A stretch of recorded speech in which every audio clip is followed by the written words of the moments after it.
இந்த பிரச்சனத்துக்கு மகிமை உண்டாகட்டும். நம்ம நேத்து படிச்ச பாடத்தை நம்ம தொடர்ந்து படிக்க போறோம். மோரியா மலை அப்படிங்கிறத பத்தி படிச்சுட்டு வரோம்.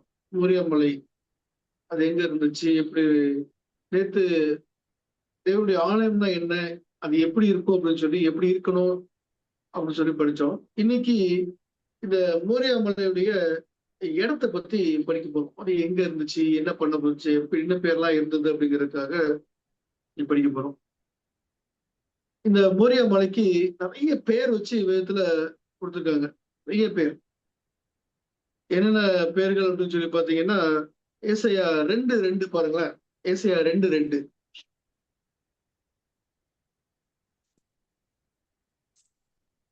இது தமிழ்ல ஒரு சில வார்த்தைகள் மட்டும் உபயோகிக்கப்பட்டிருக்குது. கடைசி நாட்களில் கர்த்தருடைய ஆலயமாகிய பர்வதங்களின் கொடுமுடியில் ஸ்தாபிக்கப்பட்டு மலைகளுக்கு மேலாய் உயர்த்தப்படும். எல்லா ஜாதிகளும் அதற்கு ஓடி வருவார்கள். கர்த்தருடைய ஆலயமாகிய பர்வதம், mountain of the Lord's house அப்படின்னு சொல்லி அதுக்கு பேர் வச்சிருக்காங்க.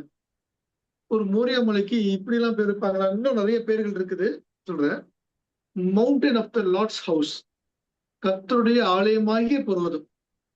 இன்னும் லார்ட்ஸ் ஹவுஸ் அப்படின்னு சொல்லி பேர் வச்சிருக்காங்க. ஹவுஸ் ஆஃப் காட் அப்படின்னு சொல்லி பேர் வச்சிருக்காங்க. ஹவுஸ் ஆஃப் லார்ட் அப்படின்னு சொல்லி பேர் வச்சிருக்காங்க.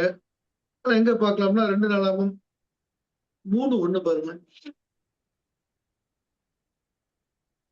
2 நாளாமும் 3:1. பின்பு சாலமோன் எருசலேமிலே தன் தகப்பனாகிய தாவீதுக்கு காண்பிக்கப்பட்ட மோரியா என்னும் மலையின் எபூசியனாகிய ஓர்னானின் களம் என்னும் தாவீது குறித்து வைத்த ஸ்தலத்திலே கர்த்தருடைய ஆலயத்தை கட்ட துவக்கினான். கர்த்தருடைய ஆலயம், ஹவுஸ் ஆஃப் த லார்ட். இங்க ஆலயம் கொடுத்தீங்க, ஹவுஸ் ஆஃப் த லார்ட் அப்படின்னு சொல்லி எங்களுக்கு செய்து கொடுத்துருக்கு. எரேமியா 26 சொல்லி இருக்குது, ஆலயத்தின் பர்வதம் அப்படின்னு சொல்லி அங்க பேர் கொடுக்கப்பட்டிருக்குது. எதுக்கு? இந்த மோரியா மலைக்கு இன்னொரு பேரு ஆலயத்தின் பர்வதம். இன்னும் மீகா 3:12 பாத்தீங்கன்னா அதுலயும் ஆலயத்தின் பர்வதம் அப்படின்னு சொல்லி அங்க பேசும். ஆலயத்தின் பர்வதம் அப்படின்னு சொன்னா அந்த மலையே ஏதோ இந்த ஆலயத்துக்காக கட்டப்பட்டது போல அங்க தெரியுது. ஆலயத்தின் பர்வதம் அப்படின்னு சொல்லி அங்க பேர் வைக்கிறாங்க. இந்த இடத்த யார் சூஸ் பண்றா அப்படின்னா தேவன் சூஸ் பண்றாரு அப்படின்னு சொல்லி பார்த்தோம். நம்ம நேத்து படிக்கும்போது தாவீது சூஸ் பண்ணாருன்னு சூஸ் பண்ணல, தேவன் அதை சூஸ் பண்ணி கொடுத்தாரு. காத் அப்படிங்கிற தீர்க்கதரிசி சொன்னாரு அப்படின்னு சொல்லி படிச்சோம். இங்க தேவன் அந்த இடத்த சூஸ் பண்ணாரு. எங்க வாசிக்கலாம் அப்படின்னா உபாகம் புஸ்தகம் 12 அதிகாரம் 5, 6 வசனங்கள் வாசிங்களேன். உபாகமும் 12, 5, 6.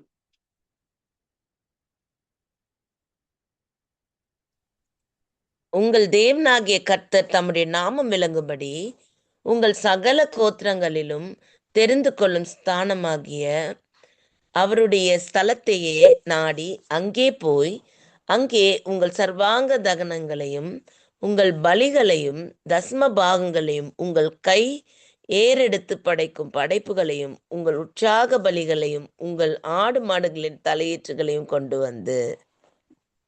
இங்க இருக்கிற இடத்தை பத்தி பேசல, வரப்போற இடத்தை பத்தி அங்க பேசுறாரு. தேவன் தெரிந்து கொண்டு தம்முடைய நாமம் விளங்கும்படி வச்சிருக்க ஒரு இடம்.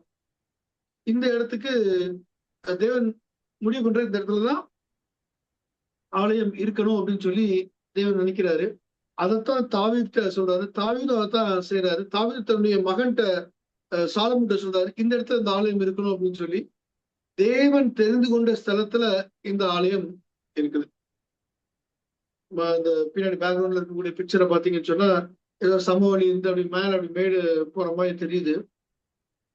ஆனா அது அப்படி இல்லை. இந்த இடம் இருக்கிறதே மலைக்கு மேலதான் இருக்குது. ஒரு பெரிய சமவெளி, நான் சொன்ன போர் அடிக்கிற களம், ஒரு பெரிய சமவெளி. அந்த இடத்துல கதிர் அடிச்சு எடுப்பாங்கன்னு சொல்லி இந்த சமவெளி ஓர்னான் களம், இந்த இடத்துலதான் ஆலயத்தை கட்டணும் அப்படின்னு சொல்லி ஒரு முடிவுக்கு வர்றாங்க. இன்னொன்னு 1 ராஜாக்கள் 8:29 பாருங்களேன். ஒன்று ராஜாக்கள் 8:29-30. உமது அடியேன் இவ்விடத்திலே செய்யும் விண்ணப்பத்தை கேட்கும்படி என்னுடைய நாமம் விளங்கும் என்று நீர் சொன்ன ஸ்தலமாகிய இந்த ஆலயத்தின் மேல் உம்முடைய கண்கள் இரவும் பகலும் திறந்திருப்பதாக. உமது அடியானும் இந்த ஸ்தலத்திலே விண்ணப்பம் செய்ய போகிற உமது ஜனமாக இஸ்ரவேலும் பண்ணும் ஜெபத்தை கேட்டருளும். பரலோகமாகிய உம்முடைய வாசஸ்தலத்திலே அதை நீர் கேட்பீராக, கேட்டு மன்னிப்பீராக. இந்த விண்ணப்பத்தை கேட்கும்படி நாமும் விளங்கும் என்று நீர் சொன்ன முன்னாடி உபாதபதம் அவருடைய நாம் விளங்குறதுக்காக அவர் சொன்ன ஸ்தலம் எது அப்படின்னா இந்த ஸ்தலம். இந்த ஸ்தலத்துல இந்த ஆலயத்தை அப்படின்னு சொல்லி அங்க பேசுறாரு. அப்போ தேவன் அவருடைய நாமம் விளங்குவதற்காக ஒரு ஆலயத்தை கட்ட சொன்னாரு. அந்த ஆலயம் தான் இந்த ஆலயம் அப்படின்னு சொல்லி பாக்குறோம். இந்த ஆலயத்துடைய உயரத்தை பார்த்தீங்க அப்படின்னு சொன்னா அந்த இருக்கிற மலைகள்லயே அதிகமான உயரத்துல இருக்குது இந்த மலை தான். மவுண்ட் ஆஃப் ஜயன் அப்படின்னு சொல்லி அங்க ஒண்ணு இருக்குது, சியோன் பர்வதம். அந்த சியோன் பர்வதம் வந்து 2525 அடி உயரம். அதுக்கு அடுத்து இருக்கிறது 2427 அடி உயரம் இந்த மோரியா மலை. அவ்வளவு 2000 அடி உயரத்துக்கு மேல இருக்கிற இடம் தான் இந்த இடம். இந்த இடத்துலதான் ஆலயத்தை கட்டுறாங்க. சரி, ஆலயத்தை இவ்வளவு உயரத்துல கட்டுறாங்க அப்படின்னு சொன்னா என்ன அர்த்தம்னா, தேவன் இந்த இடத்த தெரிஞ்சு கொண்டாரு. சரி, இந்த இடத்த தெரிஞ்சு கொண்டது மாத்திரம் இல்ல, இந்த சியோன் பர்வதம் இது மிக்ஸ் ஆயிட்டே வந்து நிறைய இடத்துல நம்ம நாளைக்கு அடுத்தது படிக்கும்போது படிக்கலாம். பேரு சியோன் பருவத்துக்கும் மொரியாவுக்கும் சேர்த்தே வரும். இது ரெண்டுமே வடபருவத்துல இருக்கக்கூடிய ஒரு இடம் தான். ஆனா மலைக்கு பக்கத்துல இருக்கக்கூடிய இடம்.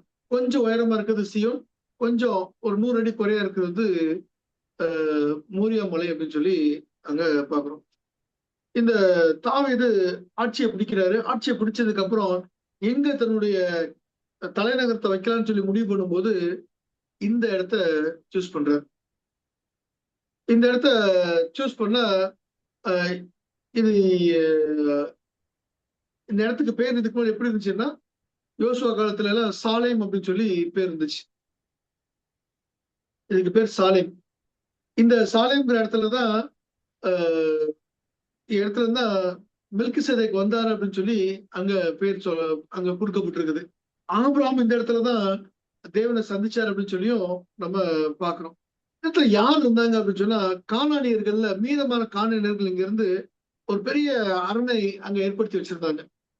ஜெபூஸ் அப்படிங்கிற அரண் ஏற்படுத்தப்பட்டிருந்துச்சு. அந்த அரண்ல இருக்கக்கூடியவங்களுக்கு பேர் தான் ஜெபுசைட்ஸ், எபூசியர்கள் அப்படின்னு சொல்லி.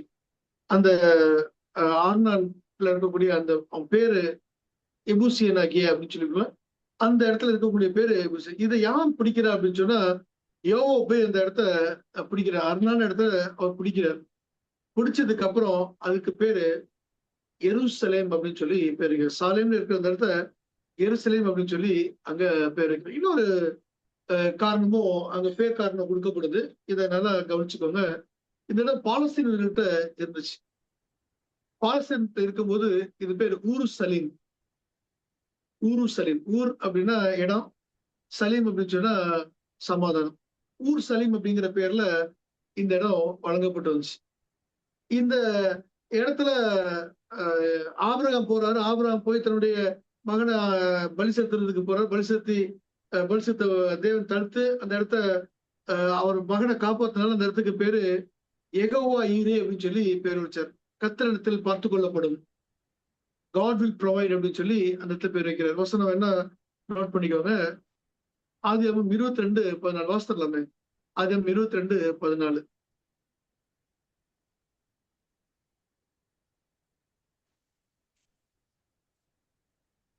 ஆபிரகாம் அந்த இடத்துக்கு யெகோவா ஈரே என்று பெயரிட்டான். அதனாலே கர்த்தருடைய பர்வதத்திலே பார்த்து கொள்ளப்படும் என்று இந்நாள் வரைக்கும் சொல்லப்பட்டு வருகிறது. அந்த இடத்துக்கு பேரு கர்த்தர் இடத்தில் பார்த்து கொள்ளப்படும். அதுக்கு பேர் ஜெகோவா ஜைரே. இந்த யெகோவா ஈரே அப்படிங்கிற இந்த பேரை தான் அவர் நினைச்சிறாரு அங்க வைக்கிறாரு.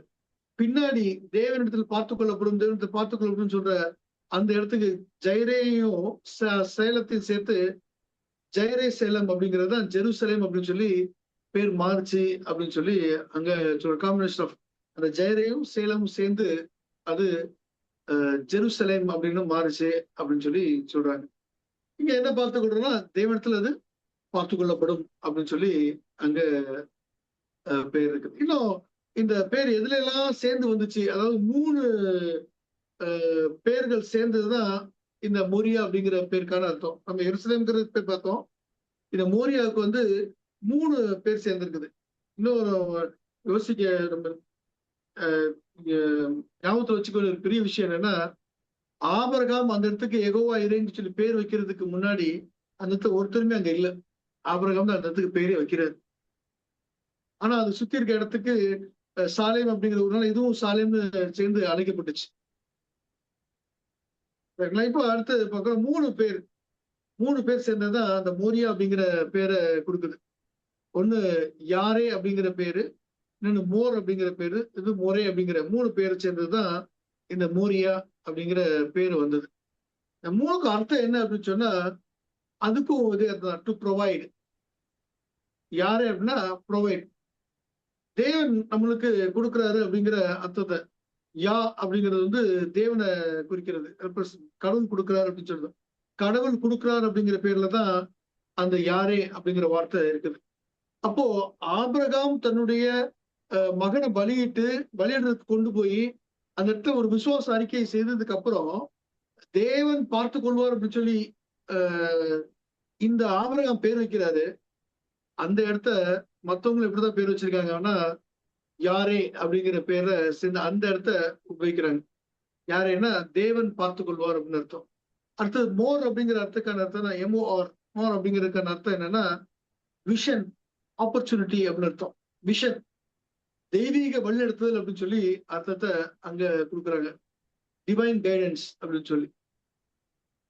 அடுத்தது மோரே அப்படிங்கிற வார்த்தைக்கான அர்த்தம் என்னன்னா ஏர்லி ரெயின் அப்படின்னு சொல்லி அர்த்தமா, இல்லைன்னா இன்ஸ்ட்ரக்ஷன், பிளெஸிங் அப்படின்னு சொல்லி inspiring presence, early rain, teacher, early rain அப்படின்னு சொல்லி அர்த்தத்தை அங்க கொடுக்குறாங்க. இந்த 3 சேர்ந்ததுதான் என்ன அர்த்தம் அப்படின்னா மோரே அப்படிங்கிற அர்த்தம். ஒரு பக்கம் அந்த ஊருடைய பேரு எருசலேம். எருசலேம்னா தேவனிடத்துல இருந்து பார்த்து கொள்ளப்படும்ங்கிற வார்த்தையும் சாலேம் சமாதானமும் சேர்ந்து வருது. தேவன் பார்த்து கொண்டால் சமாதானம் அப்படிங்கிற அர்த்தத்தை அங்க வைக்கிறாங்க. இல்ல தேவன் பார்த்து கொள்வதனால் அந்த இடத்துக்கு சமாதானம் அப்படிங்கிற பேரை வைக்கணும் அப்படிங்கிறக்காக ஜெயரே சலம் அப்படின்னு சொல்லி சாலேம் சொல்லி வச்சாங்க. கடைசியில் ஜெருசலேம் அப்படின்னு சொல்லி அந்த பேர் மாறிச்சு அப்படின்னு சொல்லி பார்த்தோம். இங்க என்ன பாக்குறோம் அப்படின்னா தேவன் ப்ரொவைட் பண்றாரு, ஒரு விஷன் கொடுக்குறாரு, அதுக்கப்புறம் ஏலிரை அப்படின்னு சொல்லி அங்க பாக்குறோம். இந்த பேர்கள் நம்மளுக்கு என்னத்தை காண்பிச்சு கொடுக்குது அப்படின்னு சொல்லி பாத்தீங்கன்னா தேவன் நமக்கு பார்த்து கொள்பவராக, எல்லா விஷயத்தையும் அவர் பார்த்து கொள்வராக இருக்கிறார் அப்படின்னு சொல்லி. அப்ப இந்த ஆணையை செலக்ட் பண்ண இடத்துக்கு ஒரு அர்த்தம் என்னன்னா அங்க தேவனிடத்துல எல்லாம் பார்த்து கொள்ளப்படும். எப்படி ஆபிரகாமுக்கு தன்னுடைய மகனுக்கு பதிலாக ஒரு ஆடு கிடைச்சி தேவன் பார்த்து கொண்டாரோ, அது போல நமக்கு என்ன தேவையோ அது அங்க பார்த்து கொள்ளப்படும் அப்படிங்கிறது தான் அதுக்கான அர்த்தம். தெய்வீக வழிநடத்தல் அங்க இருக்கும் அப்படிங்கிறதுக்கான அர்த்தம். இந்த 3 பேரையும் சேர்த்து பார்த்தீங்க அப்படின்னு சொன்னா தேவன் நம்மளுக்கு வழிநடத்துறாரு, தேவன் நமக்கு தரிசனங்களை கொடுக்குறாரு, தேவன் நமக்கு ஆவியானவர் கொடுக்கும் ஏழிரை மும்மாரியே நினைச்சாரு அங்க கொடுக்குறாரு அப்படின்னு சொல்லி அர்த்தம். அப்போ தேவன் ஒன்னொன்னும் நம்மளுக்கு ப்ரொவைட் பண்ணிட்டே இருக்கிறாரு. எதுக்காக ப்ரொவைட் பண்றாரு அப்படின்னு சொன்னா தேவனுடைய ஆலயத்துல தேவனை தேடி வர்றவங்களுக்கு ப்ரொவைட் பண்ணப்படும். இப்ப சாலமோன் வாஸ்தம், சாலமோனுடைய ஜெபத்தை வாஸ்தம், ஆண்டவர் இங்க தேடி வர்ற இடத்துல இந்த கண்கள் திறந்திருப்பதாக. எதுக்கு திறந்திருக்கணும்? யாருக்கு என்ன தேவையோ அந்த கொடுப்பதற்காக திறந்திருக்கணும். அப்போ ஆலயத்துல தேவன் நம்மளை பார்த்துக்கிட்டே இருக்கிறாரு. நமக்கு என்ன தேவையோ, என்ன தேவைக்கா வர்றோமோ அதை கொடுப்பதற்கு அங்க இருக்கிறார். வெறுமனே தேவையை சந்திப்பவர் அல்ல, தரிசனங்களையும் கொடுக்கிற தேவன். இப்படி சபைக்கு பேர் வச்சது யாரு அப்படின்னா தேவன் பேர் வச்சாரு அப்படின்னு சொல்லி பார்த்தோம். இதுக்கு முன்னாடி இந்த பேர் வைக்கிறதுக்கு முன்னாடி நம்ம சபைக்கு சர்ச் ஆஃப் காட் அப்படின்னு சொல்லி பேர் வச்சிருந்தாங்க. எல்லாம் மாத்தி ஒரு பேர் காரணம் வந்து தேவன் இந்த பேரை வச்சார் அப்படின்னு விசுவாசிச்சாங்க. இப்போ அது போல இந்த இடத்தையும் தேவன் செலக்ட் பண்றாரு. செலக்ட் பண்ணிட்டு அந்த பேர் எப்படி இருக்கு அப்படின்னா, தேவன் வெறுமனே ப்ரொவைட் பண்றது மட்டும் இல்ல, தரிசனங்களையும் கொடுக்கிற தேவன். விஷன், தெய்வீக வழிநடத்தல் இருக்கும். இந்த சபைக்கு தெய்வீக வழிநடத்தல் இருந்துச்சு. இப்ப இருக்கா இல்லையா அப்படின்னு சொல்லி கேட்டா, இந்த வழிநடத்தல் நம்ம சூஸ் பண்றதுதான். அவரு சொல்றத கேட்டு போறோம், இல்ல கேட்க மாட்டோம் அப்படின்னு சொல்றதுதான் இப்ப அவர் வழிநடத்தல் இருக்கா இல்லையாங்கிறது. அன்னைக்கு இருந்துச்சு. ஒரு இடம் வாங்கினாலும் தேவன்ட்ட கேட்டாங்க. ஒரு கட்டடம் கட்டினாலும் கேட்டாங்க. ஒரு செய்திய சொன்னாலும் கேட்டாங்க. ஒரு செய்தி உள்ளுக்குள்ள வருது அப்படின்னு சொன்னா, ஆண்டவரே இந்த செய்தி சரிதானான்னு சொல்லி கேட்டாங்க. ஒவ்வொரு இடத்துலயும் தேவனுடைய வழிநடத்தல அங்க பார்த்தாங்க. இப்ப தேவனுடைய சபை, தேவனுடைய ஆலயம் அப்படின்னா, தேவனுடைய வழிநடத்தல் அங்க இருக்கும். ஒரு டீம் அமைச்சாங்களாம். நெறைய சத்தியம் ஏமாற்றத்துக்கு அப்புறம் டீம் அமைச்சு, அந்த மாபெரும் ஏமாற்றத்துக்கு ஒரு டீம் அமைச்சு, ஒவ்வொரு சத்தியத்தையா படிக்க ஆரம்பிச்சாங்களாம். எந்த சத்தியம் யார் கொண்டு வந்து குடுத்தாலும் சரி, அது புதுசா இருந்தாலும் சரி, அத இந்த டீம் உட்கார்ந்து பிரேயர் பண்ணி படிப்பாங்களாம். ஆண்டவரே நாங்க படிக்கிறது சரியா இருக்குதா? எங்களுக்கு புரிஞ்சுக்க சொல்லுங்க. இது சரின்னா எங்களுக்கு அத காமிங்க. சரியில்லைன்னா இத எடுத்துங்க அப்படின்னு சொல்லி கேட்பாங்களாம். தேவன் அநேக தரிசனங்கள இந்த சபைக்கு குடுத்தார். விஷன். நிறைய வழிகள திறந்து வச்சார். இந்த சபை வளர்வதற்கான வழி ஆப்பர்ச்சுனிட்டி திறந்து வச்சார். சபை வளர்ந்துச்சு. 3வது என்னன்னா, ஏழிறைன். ஏழிறைன் அப்படின்னு சொன்னா முன்மாரி. டீச்சர். முன்மாரி. மோரே அப்படிங்கிறதுக்கான அர்த்தம் ஏழிறைன். டீச்சர் அப்படின்னு சொல்லி அர்த்தமா. தேவன் இந்த சபைக்கு முன்மாரி அனுபவத்த குடுத்திருக்கார். டீச்சரா இருந்து குடுத்திருக்கார். முன்மாரி அனுபவம் அப்படின்னா, தேவனுடைய வார்த்தை எல்லாத்தையும் கற்றுக்கொள்ளக்கூடிய அனுபவம். ஆவியானவர் வரும்போது சகல சத்தியத்துக்கும் உங்களை வழிநடத்துவார். தேவன் இந்த சபைய சகல சத்தியத்தையும் குடுத்து வழிநடத்திட்டு வந்திருக்கார். ஏதாவது ஒரு சத்தியம் மிஸ் ஆகுதா அப்படின்னா இல்ல. எல்லாம் குடுத்திருக்காரு. ஏதாவது தவறான கொள்கை உள்ள இருக்குதா? சத்தியம் உள்ள இருக்குதான்னு இல்ல. தேவன் இந்த சபைக்கு டீச் பண்ணியிருக்கார். Early rain. இந்த சபை எதுக்காக இந்த அ முன்மாதிரி அனுபவம் கொடுக்கப்பட்டுச்சு அப்படின்னா, பின்மாரியில இந்த சபை நிற்பதற்காக. பின்மாரி அனுபவம் வரப்போகுது. அந்த சபை நிற்பதற்காக முன்மாரிய குடுத்திருக்கார்.